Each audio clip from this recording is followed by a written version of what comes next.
Hello, this is Psychology V, and I'm a first-year Doctor of Psychology student with a Bachelor's of Science in Psychology. This channel is devoted to the field from a student's perspective. Uh, I'm not definitely not a professional yet. I'm in training to be one, and I definitely want to talk to other people along the same path as me. And from that, I would love to discuss something that a lot of us came across an intro and why it's important. And that aspect is that um, psychology is made of three aspects, and that would be science, philosophy, and art. And I'm going to give each one its own video. Today, I'd like to talk about art. We can talk about the importance of science and legitimacy, and we can talk about philosophy, and that tends to get into ethics. But yeah, today definitely I would love to start off with art. And so, what does that mean? What does psychology have to do with art? And why does a science have anything to do with art itself? And number one is it's because the field of psychology involves stories, involves people, it involves the way we communicate with each other and the way we engage each other and how that affects us and each other. It basically, if there's no the interlay with science would be in order to understand behavior and all the statistics we get, we have to understand exactly why, uh, what the motivations are behind people and their behavior. And there's a lot of psychological theory that sort of ignores it, and especially if we're getting into what I'm studying right now, which is the psychology of consciousness, and that seems to ignore motivations and get into whether or not we are just predictable robots, and that's sort of psychology taken to its most extreme scientific state, where there is no art behind it, that we're just automatons that are uh, not even animals at that point, that we're zombies or robots that are indistinguishable from anything else that needs anything.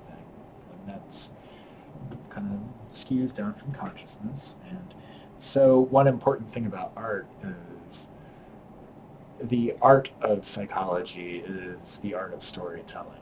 And that comes up a lot if you're into anything clinical, and especially if you're into getting qualitative data. And that involves interviewing people and listening to their stories. And especially if you're into anything involving, I guess, yeah, a qualitative diagnosis that doesn't have to do with just checking off a list on a test, which is something that is very important and something that's pretty much my focus.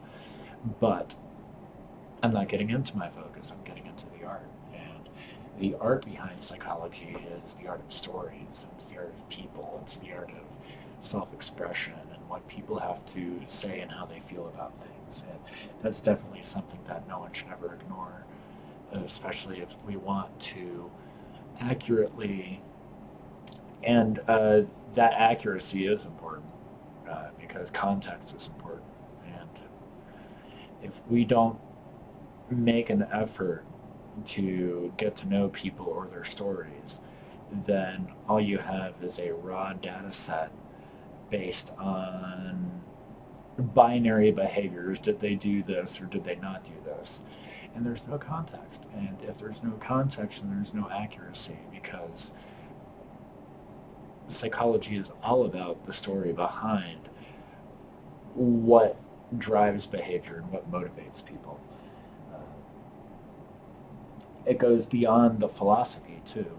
We just brought up the science. The philosophy is ethics. And when we look at the same criteria, yeah, we're moving beyond the binary of yes or no, did someone do something or not do something. We're moving beyond the ethics of was this right or wrong, and was this acceptable or not. And we're moving into a modality where we actually care about the outcomes for people. Uh,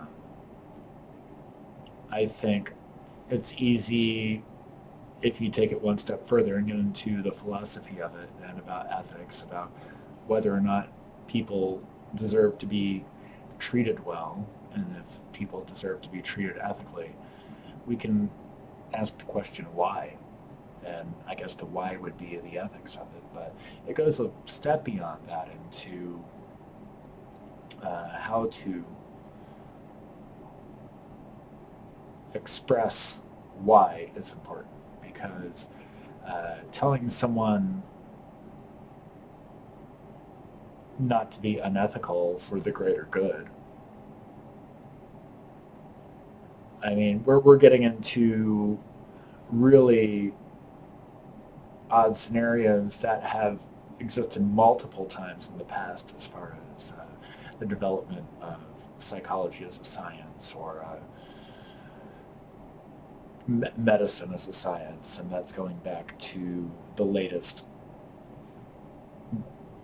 century of really immoral scientific experiments performed by the Nazis and the Americans and everyone else. And the important part to remember is the fact that we're doing this for a reason, and human betterment isn't just an ethical concern, it's an artistic concern. And it's a reason why we would engage in, I guess, clinical community treatment in general. So my third point would be getting back into consciousness and why do we have it and why do we not? And it's right over here on my shoulder. It's the class I'm taking this summer, right before I start my doctoral program. And so what is the functionality of consciousness? Because it would be easy to imagine beings like us that can behave like us. If you're looking at androids, let's say we're looking at androids. And so if you can replicate something that behaves like us and even goes through internal processes like us, is there any distinction between that robot and a conscious human being? And whether or not your answer is yes or no, the question is, where did that functionality arise from? Like, through our evolution, and I'm not going to go into divinity, we're going to just take it for granted that consciousness, as we understand it, developed as we went along our evolutionary development. And, was this based on motivations? Or was it based on social aspects? Like, why did we become the way that we are as far as being able to self-reflect and think about ourselves? And why do we have the time for our own internal musings that are unrelated to anything else or unrelated to food? Is there a social reason for art? Art is very, creativity and art are well explored psychological constructs, but not well understood. So if we're looking at the reasons why art exists, we kind of double back on the fact that psychology is art. and that we are looking at creativity and doing things for no functional reason. And even the most, I guess, what would it be?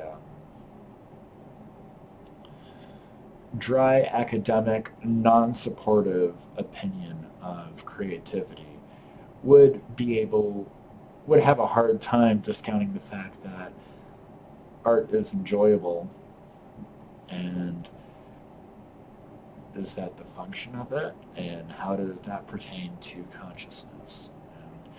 And is because if art is an escape valve for anxiety, for everything going on in our perception, that we are just so overloaded with everything, we need an escape valve, be it aggression or sexuality or art. And maybe art is more pro-social as far as blowing off steam. We still get into the sort of, I don't know, rabbit hole on whether or not, why does anxiety exist? Because anxiety would not exist in a non-conscious being. So those are the sort of aspects that we're talking about when we talk about art being an aspect of psychology, and not just necessarily why do we do art, but the way that we look at humanity is an artistic endeavor itself. Because if we take the art out of psychology, we're just left with science and philosophy. We're left with data, and we're left with ethics, and neither of those are sufficient to explore just exactly what's going on with,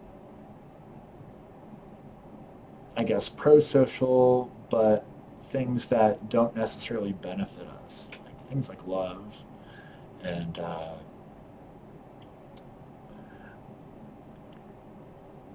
why people would devote themselves to certain aspects of altruism, and that includes social work and things like that, that don't really have any direct benefit to themselves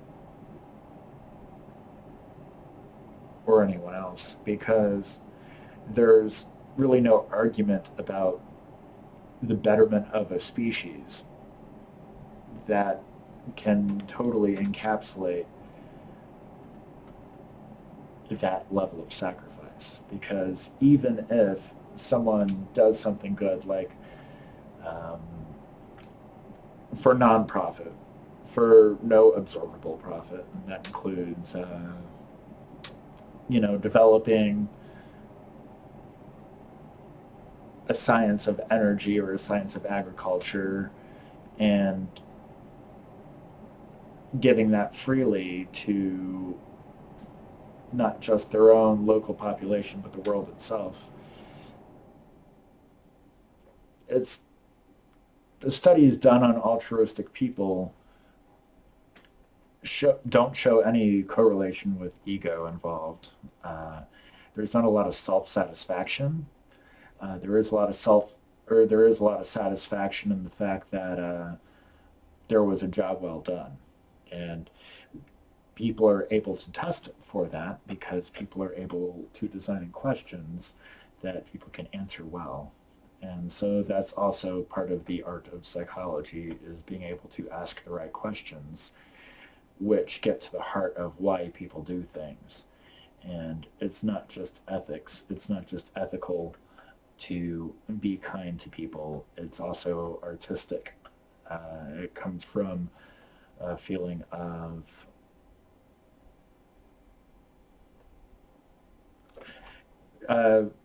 beauty is involved, and it's something that is universal